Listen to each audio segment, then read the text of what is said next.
Booming, cahaya pedang menari-nari dengan liar di seluruh langit, menderu dan menebas ke arah monster beruang es. Melihat ini, monster beruang es mengeluarkan raungan yang memekakkan telinga, hembusan angin dan embun beku keluar dari tubuhnya, dan bergegas menuju cahaya pedang. Yuan Bao melihat pedang Chen Ping dan tertegun. Dia tidak pernah berpikir bahwa Chen Ping, yang hanya berada di peringkat kedua dari alam tubuh komposit, dapat melepaskan pedang yang begitu kuat. Bahkan Wagang dan yang lainnya terkejut, lagi pula, mereka belum pernah melihat kekuatan sejati Chen Ping. Saat monster beruang es itu menyerbu ke arah cahaya pedang yang dipenuhi langit, kerucut es meledak dari tubuhnya, kerucut es ini seperti peluru, menuju ke arah Chen Ping dengan cepat. Dengan jentikan ringan di pergelangan tangan Chen Ping, es kerucut langsung berubah menjadi bubuk dan tersebar seperti kepingan salju. Melihat ini, monster beruang es menghentikan sosoknya yang menerkam seketika, lalu berbalik dan lari. Monster beruang es ini sepertinya merasakan bahaya, ia tahu bahwa orang di depannya tidak mudah untuk dihadapi. Kamu masih ingin lari? Chen Ping mencibir, dan melompat. Pedang pembunuh naga di tangannya terayun ke bawah, dan cahaya pedang yang terang ditembakkan. Monster beruang es bahkan tidak punya waktu untuk berteriak, dan dipotong menjadi dua oleh cahaya pedang yang tajam dalam sekejap. Segera setelah itu, Chen Ping melambaikan telapak tangannya, dan pil binatang yang penuh dengan energi spiritual jatuh ke tangan Chen Ping. Melihat monster beruang es yang dipotong menjadi dua oleh pedang, semua orang tercengang. Terutama Yuan Bao yang masih belum pulih dari keterkejutannya. Ayo pergi. Chen Ping mengikuti Hua Chuan dan berjalan maju. Setelah berjalan beberapa langkah, Yuan Bao sadar dan buru-buru mengejarnya. Tuan Chen, tunggu sebentar, tunggu sebentar. Yuan Bao berteriak keras. Apakah ada hal lain yang kamu butuhkan? Chen Ping bertanya. Tuan Chen, Anda juga mencari harta karun, kita bisa pergi bersama. Meskipun Anda memiliki peta harta karun, tetapi Anda tidak dapat menemukan harta karun itu, Anda memerlukan kunci khusus untuk membuka harta karun itu. Petik 2. Jika kamu tidak memiliki kunci, kamu tidak bisa masuk ke harta karun itu sama sekali. Petik 2. Yuan Bao berbisik kepada Chen Ping. Chen Ping terkejut ketika mendengarnya. Dia tidak menyangka Yuan Bao tahu bahwa harta itu membutuhkan kunci untuk membukanya. Petik 2. Oh, jadi kamu punya apoteker yang bisa membukanya harta karun. Petik 2. Tanya Chen Ping pura-pura penasaran. Tentu saja, jika aku tidak memiliki kuncinya, aku juga tidak akan pergi mencari harta karun itu. Petik 2. Kata Yuan Bao, dan mengeluarkan tablet giok dari tangannya. Saya melihat bahwa tablet giok ini sangat lengkap, dan itu persis sama dengan tablet giok di tangan Chen Ping. Itu seperti diukir dari cetakan. Melihat Yuan kartu giok di tangan Bao, Chen Ping benar-benar terpana, dia tidak mengerti apa yang terjadi. Chen Ping melihat ke Tong Ubin, berharap wafat bisa menjelaskan pada dirinya sendiri mengapa tangan Yuan Bao ada di sana juga tablet giok di dalamnya. Wagang juga penuh kebingungan saat ini, menggelengkan kepalanya ke arah Chen Ping, sepertinya Wagang tidak tahu apa yang terjadi. Kakak Yuan, tablet giokmu adalah kunci harta karun itu. Chen Ping bertanya pura-pura tidak percaya. Tentu saja, tanpa benda ini, bahkan jika harta itu ditemukan, tidak mungkin untuk membukanya. Petik 2. Yuan Bao berkata dengan tegas. Lalu dari mana kamu mendapatkan benda ini? Chen Ping terus bertanya. Tanda seru. Petik 2. Yuan Bao tampaknya sedikit mewaspadai Chen Ping, jadi dia tidak mengatakan asal-usul plak giok itu. Kalau begitu bolehkah aku melihatnya? Tanya Chen Ping. Ya, Yuan Bao menyerahkan plakat giok itu kepada Chen Ping tanpa ragu. Chen Ping memegang kartu giok itu, dan perasaan ilahi langsung menembus ke dalam kartu giok itu. Setelah beberapa saat, Chen Ping mengembalikan kartu giok itu ke Yuan Bao. Meskipun kartu giok ini persis sama dengan kartu Chen Ping, masih ada perbedaan, karena tidak ada energi sihir di kartu giok ini. Bagaimana? Apakah kamu ingin bekerja sama denganku? Yuan Bao menatap Chen Ping dengan penuh harap dan bertanya. Maaf, saya tidak mencari harta karun, jadi saya tidak bisa bekerja sama dengan Anda. Meninggal. Chen Ping tersenyum ringan. Yuan Bao terkejut sesaat, dia tidak menyangka bahwa dia mengeluarkan semua kunci harta karun itu, tetapi Chen Ping masih tidak setuju untuk bekerja sama dengannya. Chen Ping mengambil panci dan mereka pergi, sementara Yuan Bao berdiri diam, sedikit mengernyit. Sungguh pria yang aneh. Setelah Yuan Bao selesai berbicara, dia juga pergi. Alasan mengapa Chen Ping tidak setuju untuk bekerja sama dengan Yuan Bao adalah karena dia tidak tahu seperti apa Yuan Bao itu di dunia surga dan manusia. Chen Ping tidak akan mudah mempercayai orang asing. Selain itu, hal terpenting bagi Chen Ping sekarang adalah tidak menemukan harta karun itu. Dia harus pergi ke tanah klan dari klan pemurnian tubuh kuno terlebih dahulu. Sekarang Chen Ping tidak tahu apa-apa tentang harta karun dari tubuh kuno menyempurnakan klan. Jika dia dengan gegabah menggali harta karun, faktor risikonya akan besar. Tidak lama setelah Chen Ping dan yang lainnya berbaris, salah satu dari 3 pahlawan pencuri hantu di kehampaan memanggil bantuan dengan cemas. Tuan Chen, datang dan selamatkan kami. Chen Ping mengerutkan kening ketika mendengar ini. Kalian pergi dulu, aku akan pergi dan melihat. Setelah Chen Ping selesai berbicara, tubuhnya melompat dan menghilang dalam sekejap. Mengikuti arah slip giok transmisi suara, Chen Ping bergegas pergi. 3 pencuri besar dikirim oleh Chen Ping untuk menemukan Su Yuqi dan yang lainnya, dan mereka tidak terlalu jauh dari Chen Ping dan yang lainnya. Segera, Chen Ping menemukan mereka bertiga. Saat ini, ketiga pahlawan pencuri aneh itu, wajah semua orang sangat jelek, jelas terluka.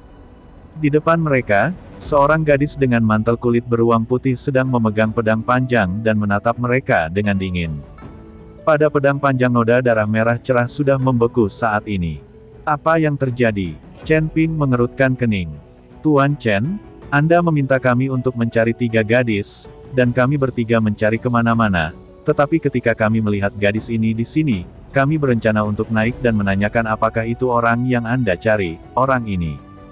Tidak masuk akal, tembak saja kami bertiga tidak kalah, kami terluka olehnya, dan dia ingin membunuh kami, kata Daji. Dengan wajah sedih, Chen Ping menatap gadis itu dengan dingin.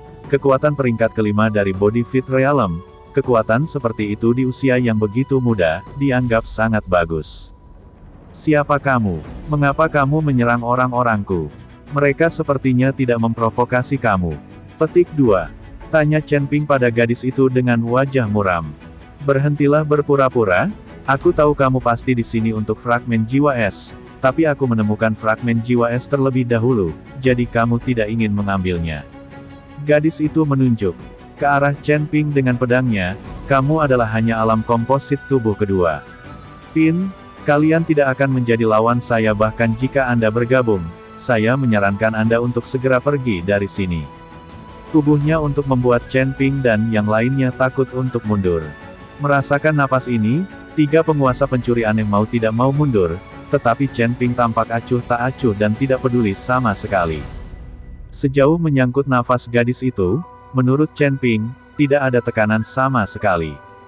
Dan gadis itu melihat bahwa Chen Ping acuh tak acuh terhadap tekanan napasnya, dan dia tidak bisa menahan cemberut.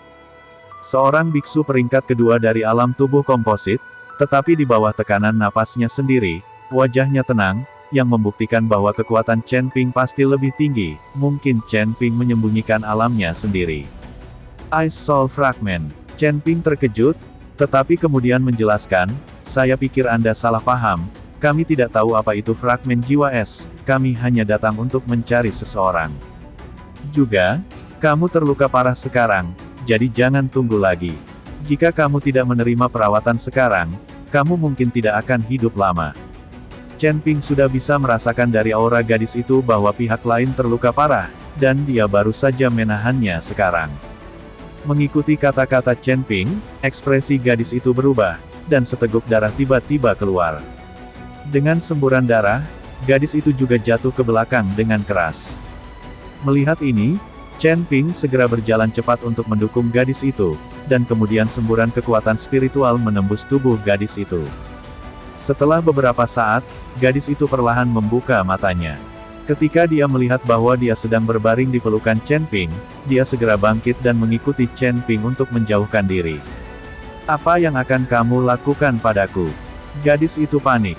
Jika aku tidak menyelamatkanmu sekarang, kamu akan mati di sini. Kata Chen Ping tanpa daya. Gadis itu memeriksa tubuhnya dan menemukan bahwa dia jauh lebih baik, tetapi dia masih memandang Chen Ping dengan hati-hati dan berkata, "Mengapa kamu menyelamatkanku? Kami sama sekali tidak mengenal satu sama lain, dan selain itu, aku menyakiti orang-orangmu. Bahkan jika kamu menyelamatkanku, juga tidak mungkin bagiku untuk memberitahumu alamat dari fragmen jiwa es, jadi menyerahlah." Petik 2. Anjing itu menggigit Lu Dongbin, dia tidak tahu hati yang baik. Chen Ping mencibir, lalu melihat ketiga pahlawan pencuri aneh itu, "Ayo pergi, abaikan orang gila ini." Chen Ping hendak pergi dengan ketiga pahlawan pencuri aneh itu.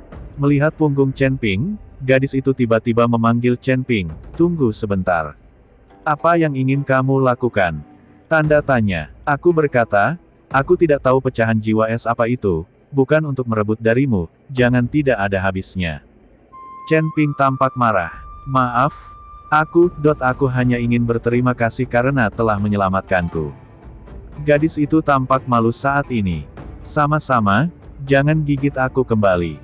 Chen Ping selesai berbicara dengan marah, dan hendak pergi dengan tiga pahlawan pencuri aneh itu. Tapi gadis itu mengejarnya dan menghentikan Chen Ping. "Apa lagi yang ingin kamu lakukan?" Chen Ping sangat marah. "Aku ingin tahu apakah kamu bisa membantuku, ambil itu pecahan jiwa es." Petik 2. Tanya gadis itu, "Kenapa aku harus membantumu? Apakah kita berdua saling mengenal? Anda menyakiti orang-orang saya, tidak apa-apa jika saya tidak mengganggu Anda masih ingin saya membantu Anda." Petik 2. Chen Ping berkata dengan dingin, "Aku tidak akan membiarkanmu membantuku dengan sia-sia. Ketika aku mendapatkan pecahan jiwa es, aku dapat membagi setengahnya denganmu. Bahkan setengah dari pecahan jiwa es dapat meningkatkan kekuatanmu secara signifikan." Petik 2. Gadis itu buru-buru berkata. Chen Ping langsung tertarik ketika mendengarnya, jadi dia bertanya, "Apa pecahan jiwa es ini? Mengapa begitu kuat?" Petik 2. Gadis itu menatap Chen Ping, dan dia sepertinya tidak berpura-pura. Sepertinya Chen Ping benar-benar tidak tahu apa itu pecahan jiwa es. Petik 2.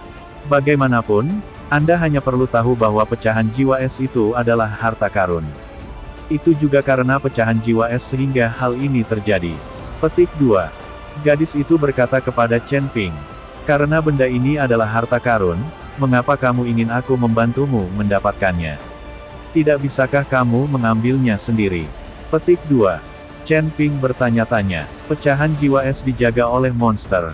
Aku sama sekali bukan lawan. Cederaku disebabkan oleh monster." Petik 2. Gadis itu berkata dengan jujur, "Kamu bahkan bukan lawan. Aku, seorang kultivator kelas 2 di alam komposit, tidak bisa mengalahkan monster itu lagi, jadi percuma saja kamu menemukanku." Petik 2.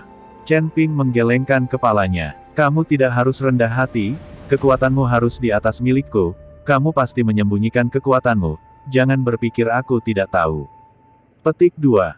Jika Anda hanya memiliki peringkat kedua dari alam tubuh komposit, Anda tidak dapat menahan tekanan napas saya. Petik 2.